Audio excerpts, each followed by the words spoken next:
ಬಿಹಾರ ಚುನಾವಣಾ ಕಣದಲ್ಲಿ ಮೊದಲ ಹಂತದ ನಾಮಿನೇಷನ್ ಪ್ರಕ್ರಿಯೆ ಮುಕ್ತಾಯ.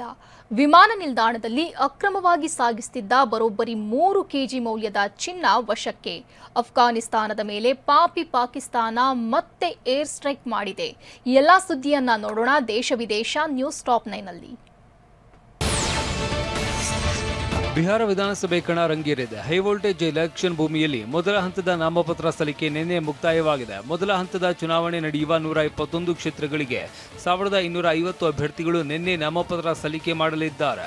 ಇವತ್ತು ಅಭ್ಯರ್ಥಿಗಳ ನಾಮಪತ್ರ ಸಲ್ಲಿಕೆ ನಡೆಯಲಿದೆ. ಅಕ್ಟೋಬರ್ 20ರಂದು ಅಭ್ಯರ್ಥಿಗಳು ನಾಮಪತ್ರ ಹಿಂಪಡೆಯುವುದಕ್ಕೆ ಕೊನೆಯ ದಿನವಾಗಿದೆ.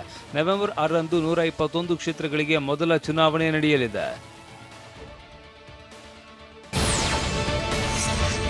ಬಿಹಾರ ಚುನಾವಣೆಯ ಅಖಾಡದಲ್ಲಿ ಇಂಡಿಯಾ ಬ್ಲಾಕ್ನಲ್ಲಿ ಸೀಟು ಹಂಚಿಕೆ ಗೊಂದಲ ಕಗ್ಗಂಟಾಗಿ ಉಳಿದಿದೆ. ಆರ್ಜೆಡಿ ಕಾಂಗ್ರೆಸ್ ನಡುವೆ ಸೀಟು ಹಂಚಿಕೆ ಚರ್ಚೆ ನಡೀತಾ ಇದೆ.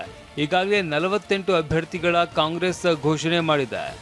ಮೊದಲ ಹಂತದ ಚುನಾವಣೆ ನಡೆಯುವ ಕ್ಷೇತ್ರಗಳಲ್ಲಿ ಇಂಡಿಯಾ ಬ್ಲಾಕ್ನ ಅಭ್ಯರ್ಥಿಗಳು ನಾಮಿನೇಷನ್ ಫೈಲ್ ಮಾಡಿದ್ದಾರೆ. 12 ಕ್ಷೇತ್ರಗಳಲ್ಲಿ ಇಂಡಿಯಾ ಬ್ಲಾಕ್ನ 2 ಅಭ್ಯರ್ಥಿಗಳು ನಾಮಪತ್ರ ಸಲ್ಲಿಸಿದ್ದು ಕುತೂಹಲ ಮೂಡಿಸಿದೆ. ನವೆಂಬರ್ 11ರಂದು 2ನೇ ಹಂತದ ಮತದಾನ ನಡೆಯಲಿದ್ದು ನವೆಂಬರ್ 14ರಂದು ಫಲಿತಾಂಶ ಹೊರಬೀಳಲಿದೆ.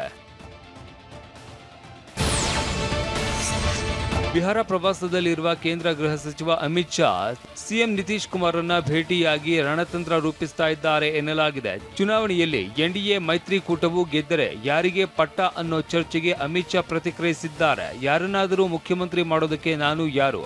ನಮ್ಮ ಮೈತ್ರಿಕೂಟದಲ್ಲಿ ಹಲವು ಪಕ್ಷಗಳಿವೆ. ಚುನಾವಣೆ ನಂತರ ನಾವೆಲ್ಲರೂ ಒಟ್ಟಾಗಿ ಕೂತಾಗ ನಾಯಕರು ತಮ್ಮ ನಾಯಕನನ್ನ ಹೆಸರಿಸ್ತಾರೆ. ಮುಂಬರುವ ಚುನಾವಣೆ ನಿತೀಶ್ ಕುಮಾರ್ ನಾಯಕತ್ವದಲ್ಲಿ ನಡೆಸಲಾಗುತ್ತದೆ ಅಂತ ಅಮಿತ್ ಶಾ ಹೇಳಿದ್ದಾರೆ. 13,000 ಕೋಟಿ ರೂಪಾಯಿ ವಂಚಿಸಿ ವಿದೇಶದಲ್ಲಿ ತಲೆಮರೆಸಿಕೊಂಡಿರುವ ವಜ್ರದ ವ್ಯಾಪಾರಿ ಮೆಹುಲ್ ಚೋಕ್ಸಿ ವಿರುದ್ಧ ಭಾರತ ಪ್ರಮುಖ ಯಶಸ್ಸನ್ನ ಸಾಧಿಸಿದೆ. ಬೆಲ್ಜಿಯಂನ ನ್ಯಾಯಾಲಯವು ಚೋಕ್ಸಿಯನ್ನ ಹಸ್ತಾಂತರಿಸುವುದಕ್ಕೆ ಅನುಮೋದನೆ ನೀಡಿದೆ. ಚೋಕ್ಸಿಯನ್ನ ಹಸ್ತಾಂತರಿಸುವುದಕ್ಕೆ ಭಾರತ ಮಾಡಿದ್ದ ಮನವಿಯನ್ನ ಎತ್ತಿ ಹಿಡಿದಿದೆ. ಚೋಕ್ಸಿಯನ್ನ ಭಾರತಕ್ಕೆ ಮರಳಿ ಕರೆತರುವ ಸಾಧ್ಯತೆ ದಟ್ಟವಾಗಿದೆ. ಸೆಪ್ಟೆಂಬರ್ನಲ್ಲಿ ನಡೆದ ವಿಚಾರಣೆಯ ನಂತರ ಆಂಟ್ವರ್ಪ್ ಕೋರ್ಟ್ ಈ ತೀರ್ಪನ್ನ ನೀಡಿದೆ. ಇತ್ತ ಬೆಲ್ಜಿಯಂ ಹೈಕೋರ್ಟ್ನಲ್ಲಿ ಮೇಲ್ಮನವಿ ಸಲ್ಲಿಸುವುದಕ್ಕೆ ಆಯ್ಕೆ ಚೋಕ್ಸಿಗೆ ಇದೆ.